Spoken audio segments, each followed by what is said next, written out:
नमस्कार, मैं हूं मनप्रीत और आप देख रहे हैं आपका अपना चैनल वायरल सच। आपके लिए एक ऐसी खबर लेकर आए हैं जो कि बात बात पर विवाद तो हो रहे हैं, बट उन बातों पर कोई भी फैसला करने को तैयार नहीं है। आप सभी से रिक्वेस्ट है कि आपका एक शेयर और लाइक किसी की जिंदगी बचा सकता है, तो आप सभी से रिक्वेस्ट है कि कृपया करके इस वीडियो को शेयर करें, लाइक करें और नीचे कमेंट करना मत भूलिएगा। गुरुग्राम में अब गीता नर्सिंग होम के बाद न्यू कॉलोनी मोड़ के नजदीक स्थित सिल्वर क्रेस्ट हॉस्पिटल भी विवादों के घेरे में आ गया है। सीएम विंडो पर प्राप्त हुई एक शिकायत में न्यू कॉलोनी के ही निवासी राजेंद्र ने शिकायत दी है कि बिना नक्शा पास करवाए और अन्य संबंधित विभागों से एनओसी लिए बिना ही अवैध रूप से अस्पताल चलाया जा रहा है, जिस पर कि प्रशासन को तुरंत संज्ञान लेना चाहिए। लेकिन हमेशा की तरह इस बार भी यहां निगम कर्मचारी ही विवादों के घेरे में है। इस शिकायत में गीता नर्सिंग होम का जिक्र भी किया गया है। आपको बता दें कि प्रसव के दौरान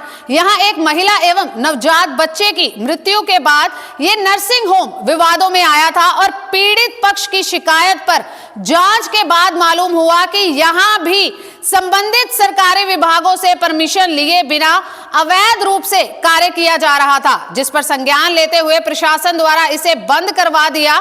बताया तो यह भी जा रहा है कि यहां भी निगम कर्मचारियों के सुस्त रवैये के कारण अभी तक इसे तोड़ा नहीं गया है। जब वायरल सच के द्वारा सिल्वर क्रेस्ट हॉस्पिटल के बारे में निगम कर्मचारियों से जानने का प्रयास किया गया तो उनका कहना था कि शिकायत उन्हें प्राप्त हुई है, प्लानिंग विभाग में भेज दी गई है और रिपोर्ट आते ही उचित कार्रवाई की जाएगी। लेकिन अब यहां सरकार की कार्यशैली पर गंभीर सवाल उठते हैं कि क्या यह अस्पताल रातों रात आसमान से टपक गया? क्या सच में ही प्रशासन को इसकी कोई जानकारी नहीं थी? क्या किसी राजनेता का समर्थन प्राप्त है इस हॉस्पिटल को? क्या इस क्षेत्र के संबंधित अधिकारियों पर भी कोई कार्रवाई होगी, जिसकी रहनुमाई में एक और अवैध इमारत में अस्पताल तैयार हो गया? क्या प्रशासन किसी शिकायत के इंतजार में था या किसी अनहोनी के?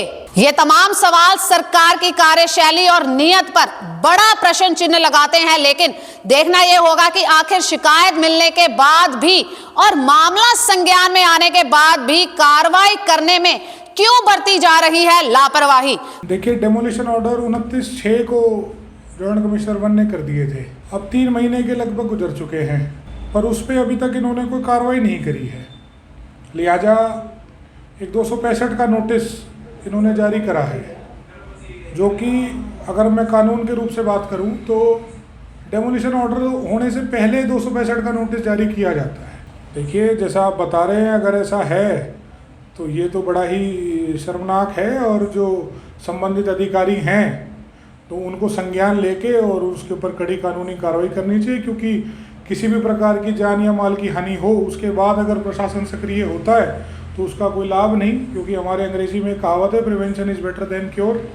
तो प्रिवेंट करने के लिए किसी भी मिसहैपनिंग को प्रशासन को संज्ञान लेना चाहिए और उसके ऊपर सख्त कार्रवाई करनी चाहिए, और जो भी उसके मालिक है जो कानून को अपने हाथ में लेने का काम कर रहे हैं उनके ऊपर संबंधित धाराओं में मुकदमा दर्ज करने की कार्रवाई होनी चाहिए। कानून तो यही कहता है। और ये बहुत ही दयनीय स्थिति है, बहुत ही शर्मनाक स्थिति है। गुड़गांव जैसी मिलीनियम सिटी में हम रहते हैं। मैं अपनी बहन और उसके बच्चे को खो चुका हूँ। मेरी लड़ाई आज की डेट में सिर्फ ये है कि मेरे साथ जो हुआ वो किसी की बहन, बेटी, बहू के साथ ना हो, और अगर उसी पर्टिकुलर क्षेत्र में वहाँ पर एक दूसरे तरीके का हॉस्पिटल खुलना और वहाँ पे इस तरह की गतिविधि होना तो एक अलग अनहोनी को एक वो निमंत्रण दे रहा है। और जब वहाँ पर एक अनहोनी हो चुकी है तो मैं तो बड़ा शॉक्ड हूँ ये सुन के कि प्रशासन कर क्या रहा है, वो क्यों सो रहा है और वो किसका इंतजार कर रहा है एक और अनहोनी होने का। वो क्या चाहता है कि और किसी की जान जाए? तो ये तो बड़ी शर्मनाक स्थिति है। और आई थिंक ये प्रशासन को तब पता लगेगा जब प्रशासन के किसी बहू बेटी के साथ ऐसा होगा, जो मैं चाहता हूँ कभी किसी के साथ ना हो। मामले की गंभीरता को देखते हुए क्या मुख्यमंत्री लेंगे कोई संज्ञान? क्या स्वास्थ्य मंत्री अनिल विज का चलेगा कोई हंटर?